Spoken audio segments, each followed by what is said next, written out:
Welcome to Impact 2026, our continuing conversation where we talk about all types of different topics, race, religion, current events, everything that you can think of. This is that continuing conversation, that opportunity for people to be able to talk about the things that they want to talk about. So you do that by you typing your questions or your comments into the comment section. So whether you're on Facebook or YouTube or even on our website, I think you can type your questions and your comments.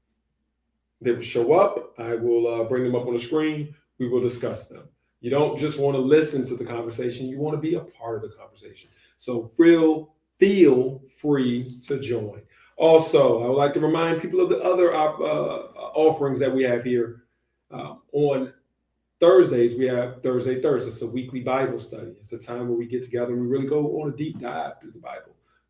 So if you really wanted to, learn more about what you're looking at in the Bible, Thursday Thirst is that time to do it.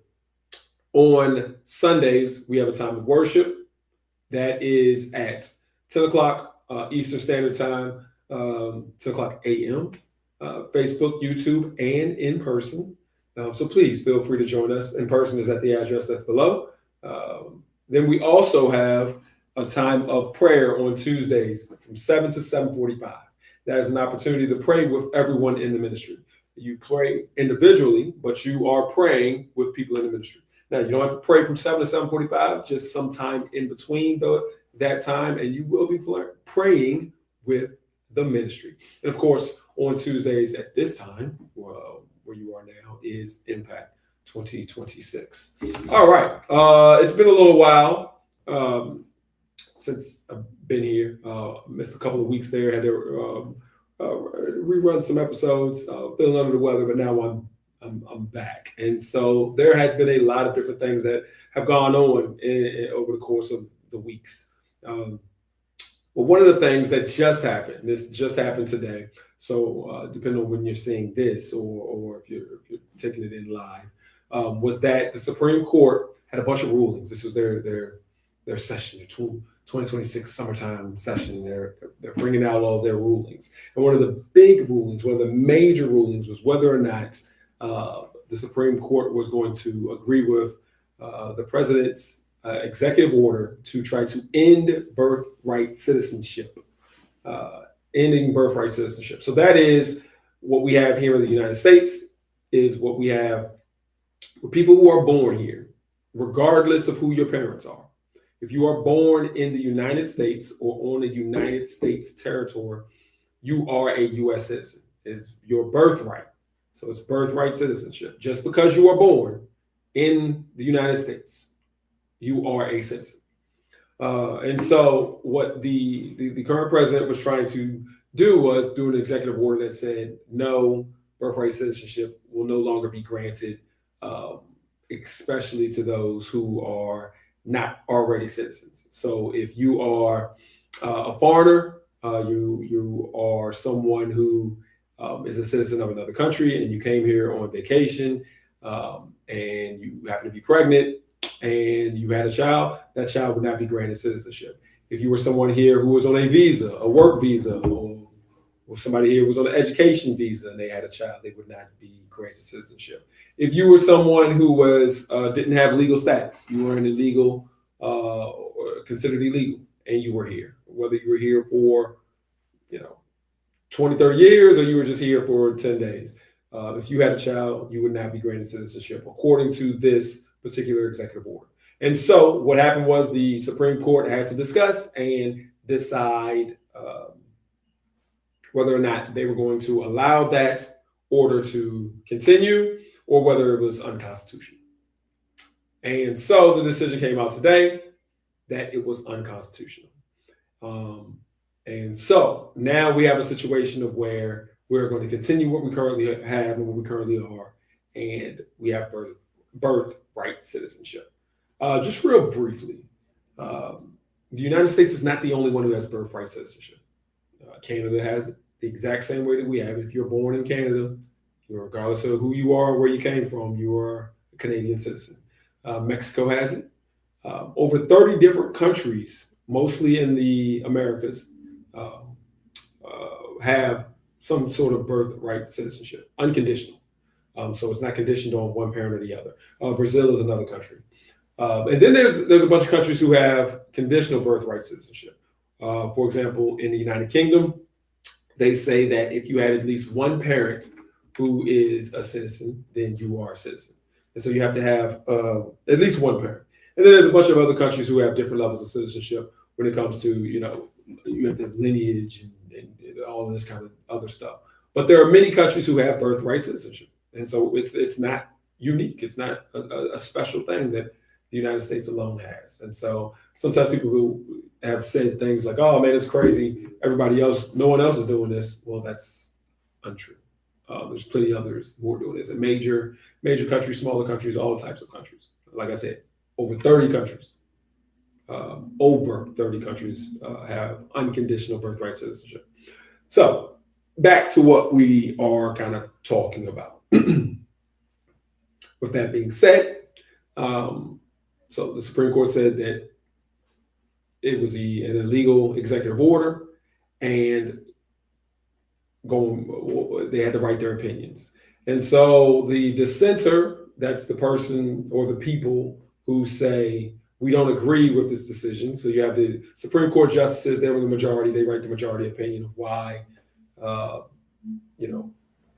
why this is unconstitutional. Then you have the dissenters who write why they dissent or disagree with the majority opinion. And the justice who wrote the dissension was Clarence Thomas. The oldest actually justice that's actually there. So Clarence Thomas wrote his dissent, and in his dissent, he wrote that it wasn't birthright citizenship should not be granted to everyone because it was originally set up to be granted only to slaves, to correct the situation of slaves not being able to get their freedom. And so if you really want to be a history buff, you want to go way back, they had the Dred Scott decision. That was Dred Scott who sued for his freedom to say that he was a citizen, he was a slave, who sued to be freed as a citizen. And they said, no, you're not a citizen.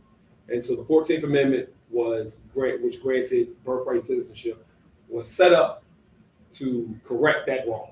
That was Clarence Thomas's rationale. He was saying because of that, it does not apply to anyone else, and it should not apply across the board, granting people citizenship.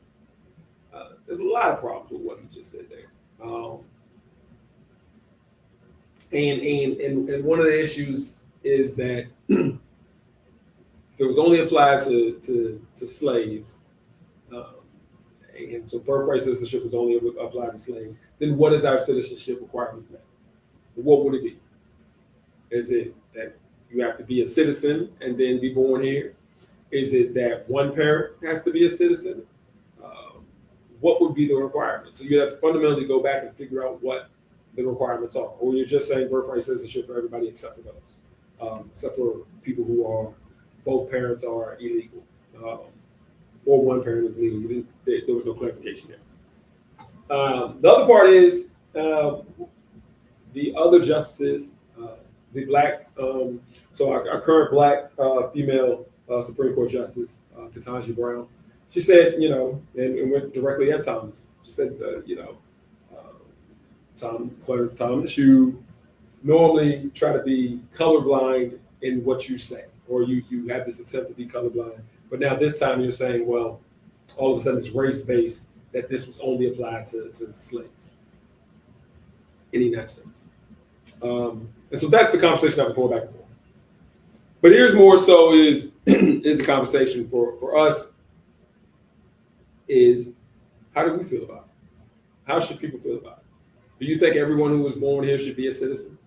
Or do you think it should be some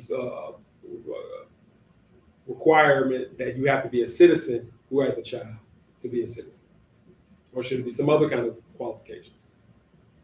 For years and years and years, people just came over here, and it's true. Some people do come over here so that they can have children, so that they can be United States citizens. That does not grant citizenship to the parents, but you can have your child be a citizen. Um, you know, the claims are that that doesn't happen a lot, whereas some other people claim that it happens a lot. But yeah, there are people who come over here so that they can have children who are citizens. It's easier. The easiest thing for people to do with citizenship is, all right, well, if you were born here, let's just make you a citizen. Doesn't have to get all complicated. You don't have to go through all these rules. You don't have to check these parents and IDs and all this kind of stuff. Look, if you was born here, we got you in the hospital, or came to the house and we saw that you were just born, you're a citizen. Makes it nice and easy. Um, but here's the question, and I think for us, for people who call themselves people who are trying to be moral as a Christian community, what's the conversation to have is, why would you not want people who are born here to be citizens?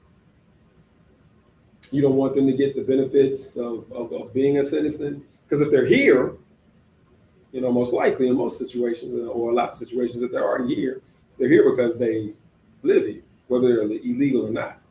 And if you're born here, that would make, and you're a citizen, then you're entitled to the benefits of being here. And so are we saying that, we don't want people who are here, who are born here, to have the benefits of being here, based on their background, based on their, race? Why are we trying to be so stingy with what we have? Why are we trying to lock people out of benefits if you're born here? We have a group of people in the world who call themselves pro-life, or they're supposed to be really pro-children. Pro-life is supposed to be pro-children, but yet we have, sometimes those are the same people who are sitting there talking about trying to take away benefits from children. So they want all the lives born, but then they don't want to give benefits to children. And so, giving citizenship, I think, from my standpoint, giving citizenship to children, to people who are, born here, who, regardless of who their parents are, is just humanity. Um, they didn't ask to be born in a certain place. They don't have any decision to be made. They don't have a part of the decision process. They can't say, hey, I don't want to be a citizen, or I do want to be a citizen, or I don't want to be born here, or I do want to be born here. What we know is, when you are born here, you are entitled to all of the benefits of being a citizen, because you are one, which means all of the services and everything that we have. So if you need something, healthcare and other additional services, you are able to get. And so I think the main thing that we're sitting here doing is we're saying we want to punish people, punish babies, punish newborns by stripping away your citizenship and stripping away any rights that you may have, or any assistance that you may need to get. Let's make it tough on you because your parents may not be citizens, or your parents may have come over here in an illegal manner. Your parents may have overstayed their visa, or whatever. You want to punish the children for whatever you disagree that the parents have done. And so that's the issue. That's what we have going on. Also, also with that, and with the citizenship issue, uh, it comes down to, for us, is loving one another, loving our neighbor, loving and taking care of one another. I don't know why we are so big on citizenship here. I know there's a couple of benefits and everything like that for being a U.S. citizen. That's great. But it's hard for me to imagine, especially as a person who believes in God and has faith. It's hard for me to imagine that we are not just, and I know there's a bad word for some people, like citizens of the world. Um, like it doesn't matter that much uh, to me what country you're from, or what country you call home, or what country you have your allegiance to, or whatnot. Because at the end of the day, if you are here and you are my neighbor, or if you're here and you're a person, you get treated as a person. You get treated as a neighbor. And so I think we put a little too much onus here on citizenship sometimes, and allegiance sometimes. Um, but going back to Thomas, Clarence Thomas, who was saying that citizenship it was only to be applied to slaves. Um, one of the problems with what he's done here and what he's done over his course of his life, if you don't know too much about Clarence Thomas uh, is a Supreme Court justice who was brought in because he said that his goal was to, and this is his stated goal, his goal was to reverse as much as what what Thurgood Marshall had put in place. And so, Thurgood Marshall was the first black Supreme Court justice. He was a chief justice. Um, and so Thomas's thing, one of Thomas's thing was he didn't like a lot of stuff that Thurgood Marshall presided over. He didn't like a lot of the benefits that black people would get. He didn't like affirmative action, even though he benefited from affirmative action during the course of his life. Because Clarence Thomas has black and brown skin, or whatever you want to call it. And so his whole fight was kind of against and breaking down a lot of the benefits that black and brown people have received over the course of the years. And so this was another one of his opportunities to try to come at people of color by saying, all right, black people have to be citizens because they were slaves and the 14th Amendment set it all up for them. We don't have to let these brown people come up in here. Or we don't have to let black people who come from different countries who come up in here. If they happen to have a kid, we can keep them out. And that's more so of what his assertion is. And you may be like, well, no, he's just talking about all people and all races and everyone who's not a citizen. Nah, that's not how Thomas is rolling. And so him trying to keep it a certain ways, and again, him trying to make sure that no other people of color can really come up in him and get citizenship and benefits. Now, this ruling should, for anybody in the comments or anything like that, please feel free to put them in. This ruling actually should have no bearing on how we treat one another. That's what I believe. And so that is, as the church, how we're loving our neighbor, whether you're illegal, whether you are legal, whether you're a citizen, whether you're not a citizen, everyone should be treated, as a neighbor. And I think it shouldn't really have any bearing. This is politics being politics and politicians and government workers being government workers, and they're deciding, who can come into the country or not come into the country and who can stay here and who can not. But it shouldn't affect how we treat one another. So let's do a quick connection. Right now in South Africa, they're having an issue where a lot of South Africans are upset with people who have come into the country who don't have legal status, who are not citizens. And they are protesting so that they will leave. Most of the protests have been peaceful, according to what they said, but they want people to leave. The reasons are in South Africa is because they have 30% unemployment rate. And what happened is a lot of Africans, once apartheid, which was the rule based on race, where you had white South Africans who would come in and colonize the place, had been taking over, and they set up apartheid, which is the racist form of government in order to keep black people out of control. So once that ended, a lot of Africans from different countries came into South Africa looking for jobs and opportunities. And so what they have is a bunch of people. They said the numbers are high, millions and millions of illegals, people who don't have legal status. We'll say that, who don't have legal status. And so they've protested to try to get those people out. I'm not somebody who lives in Africa, so I don't know, because everybody's black. How you gonna tell who's legal, who's not? It's wild to me, in a sense. But again, I'm not from there. But they're trying to move people out. But their reasons and their rationales are a little different. It is, hey, we don't have enough jobs. We have 30% unemployment for the people that we have here. So we can't be bringing in people from other countries. And then we can't even get jobs and our opportunities. And so it's kind of a similar conversation to what they're having here in the United States. However, in the United States, we don't have that problem. we have 4% unemployment. We don't have issues of where we have a lot of people who don't have legal status who are taking a lot of the jobs that are desired. A lot of people here who are illegal status take jobs that the folk don't want. And if they do take jobs, they take jobs that a lot of folk can't do.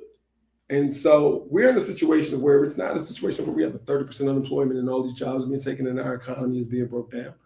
And so we don't have to have a problem where we're trying to keep people out and push people away. And I know some folk think very opposite of that, like, oh man, these illegals are taking all our jobs and doing all this bad stuff. That none of that is the case and being true. And so for us, individuals, churches, just individuals, none of this should matter to us. If you're here, we need to treat you right. If you're following the rules and following the laws, I think our job is to treat one another with love, respect. And so whether you're a citizen or not, we treat you the same. That's not, I think, most people's job. And I think that's the problem that we have here, that a lot of us are getting involved in some things that doesn't really matter to us. I'm not an immigration official. And if you're not an immigration official, then spending a lot of time worrying about immigrants probably isn't the things you need to be doing. Worrying about people who have illegal status or legal status is probably not the thing that you're doing. A lot of the hate, I think I want to say, and disgust is from people who are just making stuff up in the sense of, oh man, these people have taken my opportunity. They didn't take your opportunity. They took my chance to go to college. They didn't take your chance to go to college. You didn't get in. Or they took my job. They didn't take your job. You just didn't get the job. It is not that you're not getting things that you want because of other people. You're just blaming life and situations on them. There may be a situation here and there, where an illegal or somebody who didn't have a legal status did something, but for the most part, no, just blaming people for things, And so if we believe, I think, this is me now, if we believe in God and God has the whole world in his hands and all power, then we need to stop getting on this thing of resources and folk trying to be stingy with our stuff, and then folk don't belong here and they're taking up. None of that stuff can be true. It can't be, again, because God has the whole world in his hands.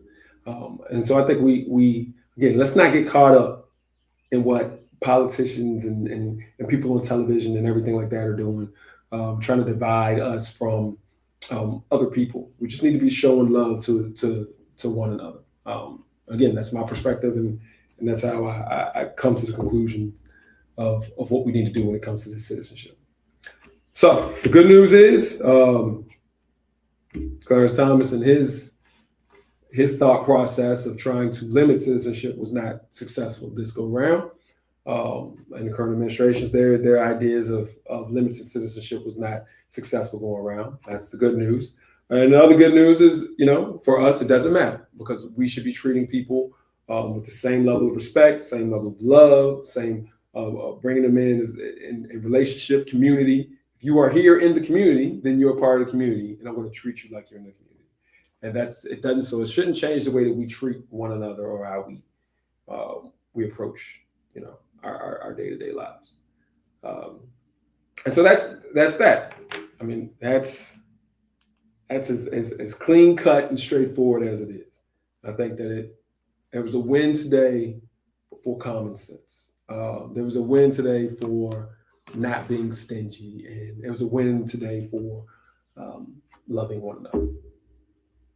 All right. Well, that was it. Not too much controversial going on, anything crazy. As I want to remind everybody about our other offerings on Thursday. We have Thursday. It's our weekly Bible study. Please join us for that. On Sundays at 10 a.m. Eastern Standard Time, we have a time of worship that is on Facebook, YouTube, and in person. And then, of course, on Tuesdays, we have a time of prayer from 7 to 7:45. And that's when you can pray with us. And then also, of course, we have Impact 2026. Thank you, everybody, for joining us. And please join again. Have a good one.